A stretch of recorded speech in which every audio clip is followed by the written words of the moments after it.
Muy buenas tardes para todos, ¿cómo están? ¿Cómo se encuentran el día de hoy?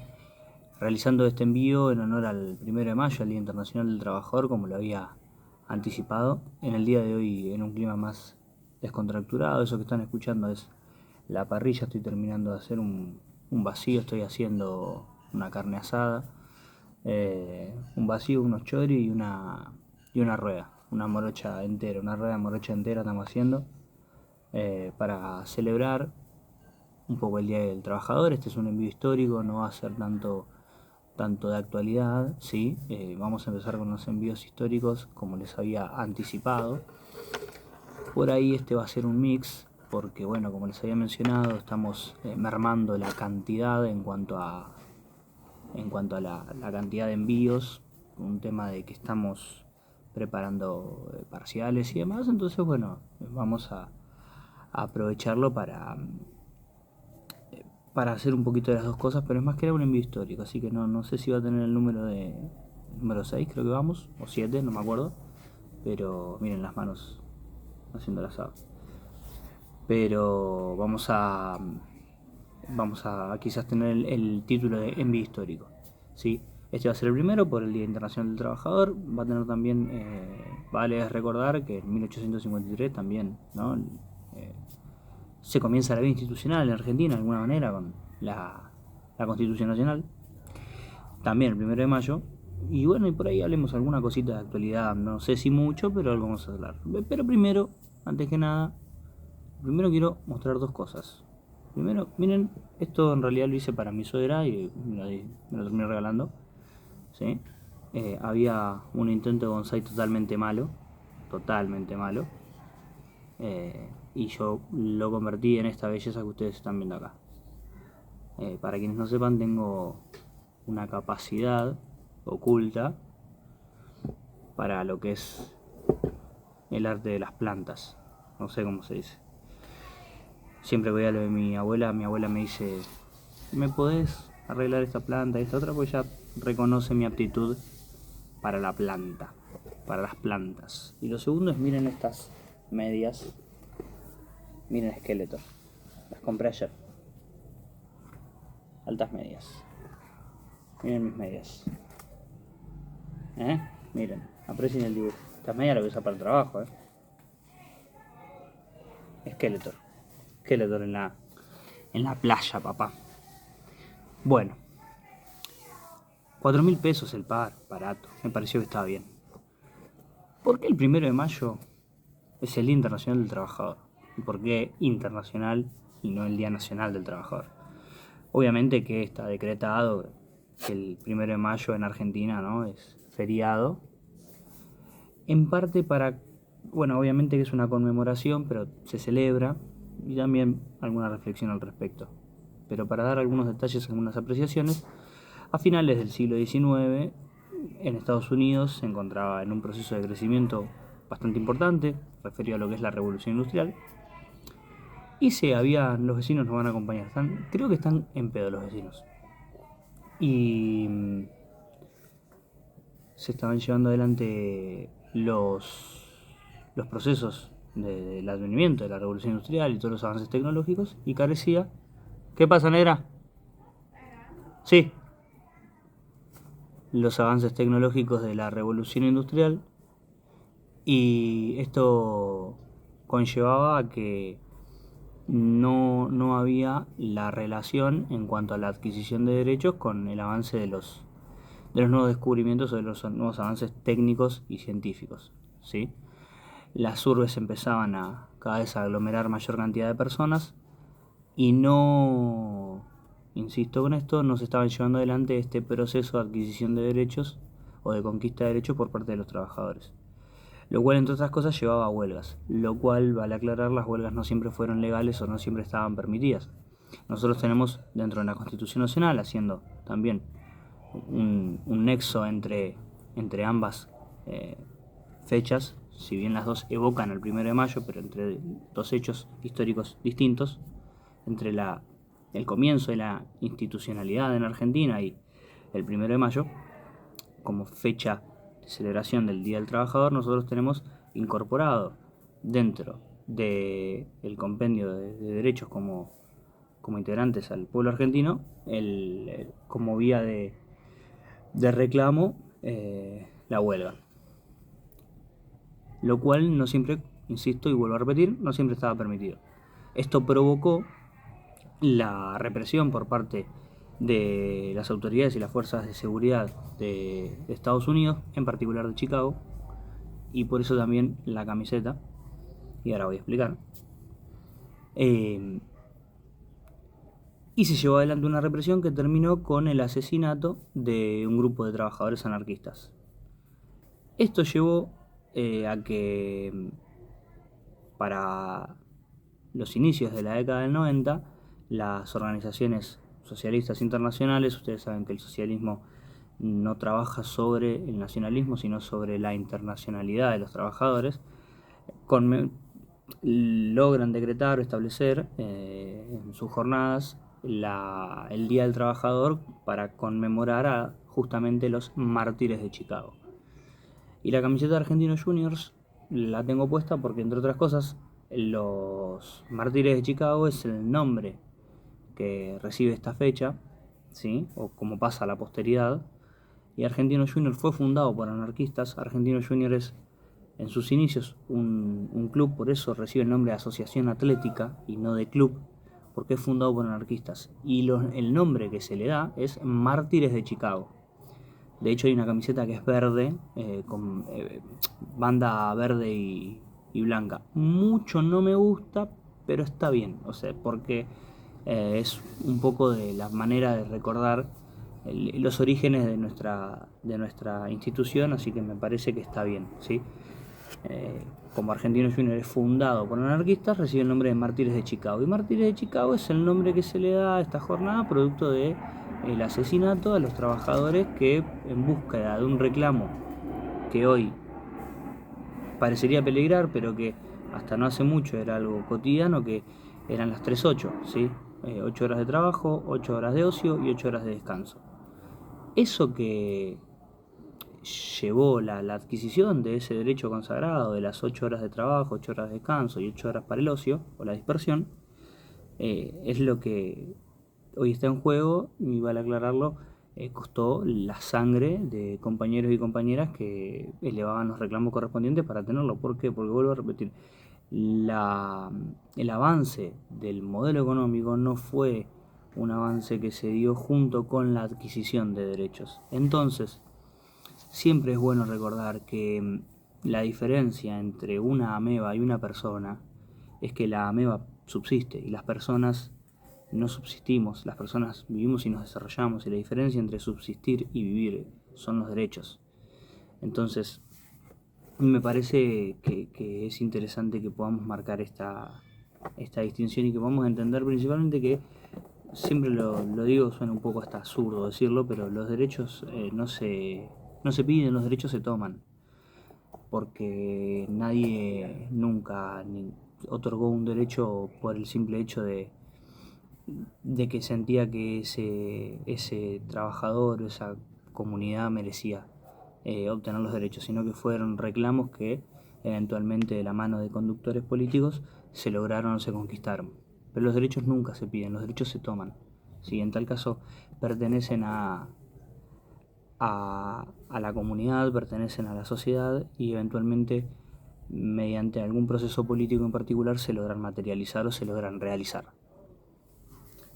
Me parecía que estaba bueno que podamos recordarlo, que podamos también saber un poco de dónde viene este origen del Día Internacional del Trabajador. Y noté que hay mucha celebración en este día en particular, en este Día del Trabajador en particular, que en otros. No lo he visto en otros lados. Quizás porque justo cayó viernes y fin de semana largo. O quizás porque la verdad es que no la venimos pasando bien como trabajadores también. Yo creo que hay un mix entre que necesitas un día para descomprimir un poco más, porque la verdad que no la venimos pasando para nada bien.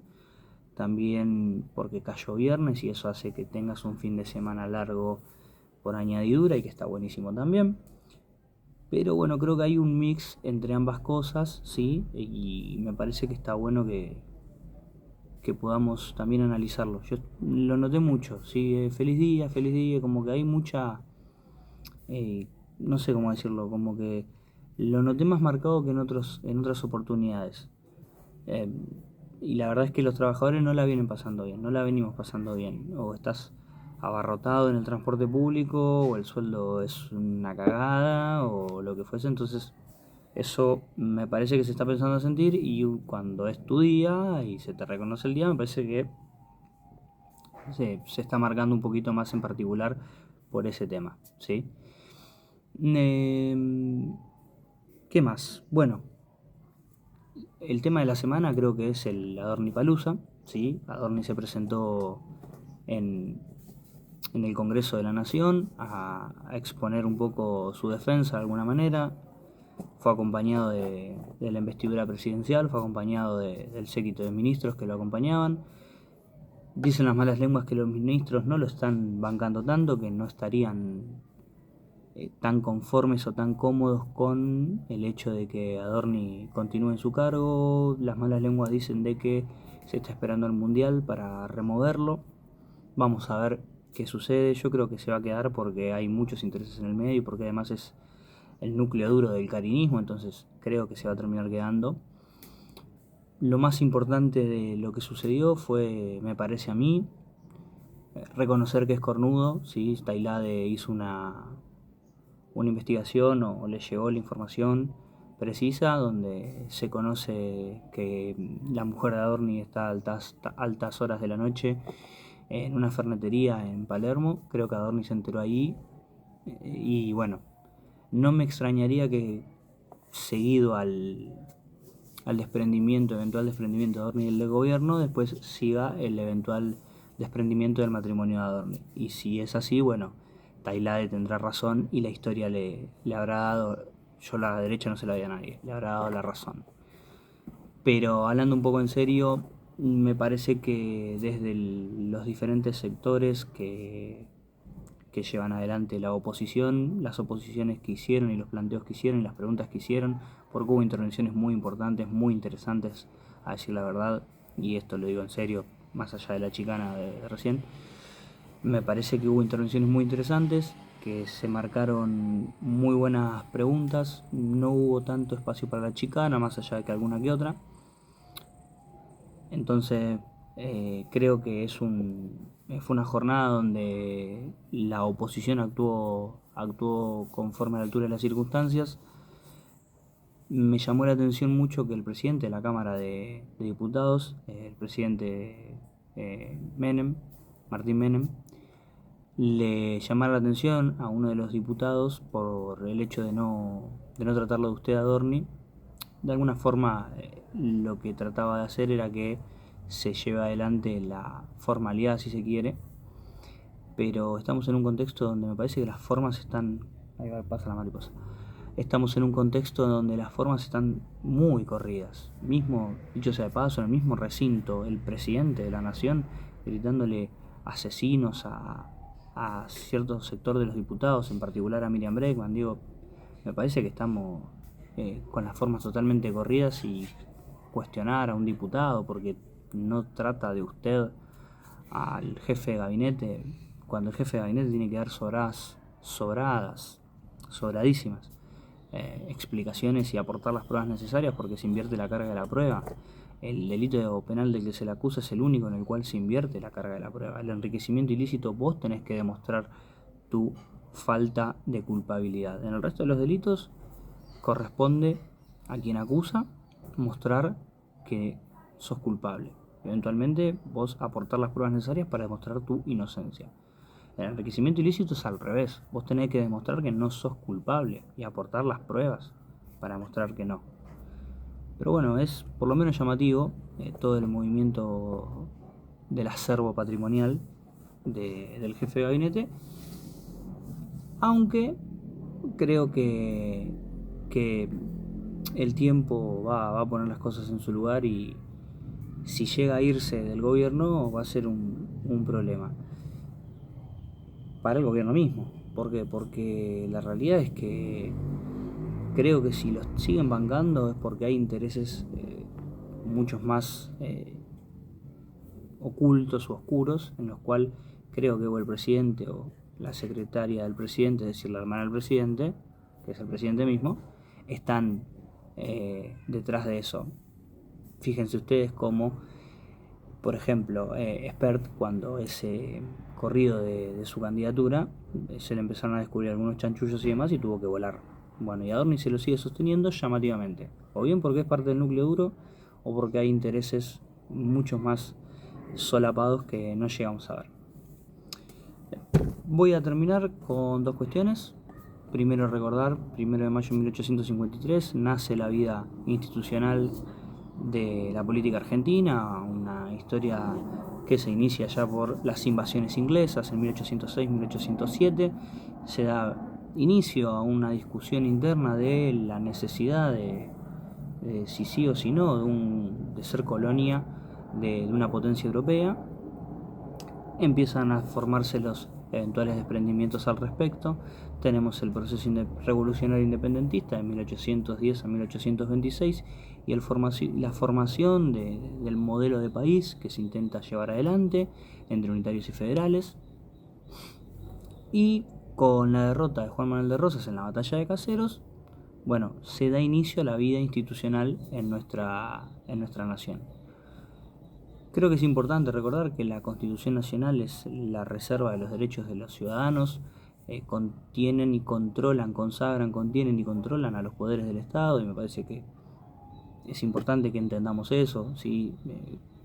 Consagrarlos también de alguna manera es limitarlos a lo que pueden y a lo que no, a lo que deben y a lo que no, y ahí están contenidos nuestros derechos, garantías y libertades. De ahí para arriba, ¿sí? Es decir, la Constitución Nacional es la base, la pirámide de nuestro acervo como derechos, ¿sí? De nuestro acervo de derechos. En la historia argentina, la Constitución Nacional ha tenido sus flagelos, ha tenido sus interrupciones, o se le ha faltado a los derechos de las personas, los derechos básicos importantes de las personas, sobre todo por ejemplo, en las interrupciones de la vida democrática, en los golpes de Estado, en particular en el golpe de Estado de 1976. Y la Constitución de 1949 creo que es la Constitución que más conquistas en materia de derechos se le da al pueblo. Constitución que obviamente después es suprimida por la Revolución Fusiladora. Bueno, esto ha sido todo hasta acá. Me voy a continuar con el asado porque la gente tiene hambre. Le voy a dar los agradecimientos, como siempre, a Axel, que siempre está ahí presente del otro lado, criticándome para bien los videos. A Tomás, a mi hermano Tomás también. A mi amigo Levi, que está ahí. Hubo gente que se estuvo suscribiendo y que me sorprendió, que me dijeron, che, está bueno lo que estás haciendo y demás. 42 vistas. A algunos estudiantes que le han llegado los videos y que la verdad que les agradezco. A la UTI compañía que están mirándolo y que lo siguen. No quiero seguir nombrando gente porque tampoco quiero estar comprometiéndolo o que se mezclen las cosas, ¿no? Bueno, al queridísimo doctor Tevez, que me dijo que quería tener alguna participación y que bueno, obviamente que es más que bienvenido. Al queridísimo doctor Dufort, que mira desde el minuto cero los envíos. Y bueno, a toda la comunidad, a todo el pueblo trabajador argentino, a resistir, a aguantar, que si se pudo, se puede. Siempre vendrán vientos mejores y vamos a volver. Así que un abrazo grande para todos y todas.